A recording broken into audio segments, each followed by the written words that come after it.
Gilbert Cruz at NBI Chief Director Ayan. na si Director Jaime Santiago, sir. Magandang umaga po ulit. Yes, sir. Opo, you were ma'am, saying good naputol morning po yung Good sinasabi morning, ninyo. opo. Go ahead po. Yun nga po ang report na dumating sa amin. Nahuli na raw ng Indonesian police kaninang madaling araw. So,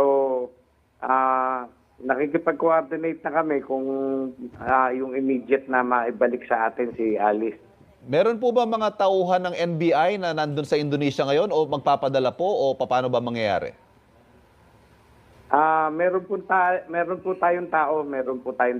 Opo. May visual na ho sila? Nakita na rin ho nila si Alice Guo? Yes, opo. Kinonfirm na. Pati ng immigration ng Indonesia, kinonfirm na po. Opo. Okay. So right now po, nandun pa rin sila sa may, saan po ba exactly siya naka-detain po ba siya or she's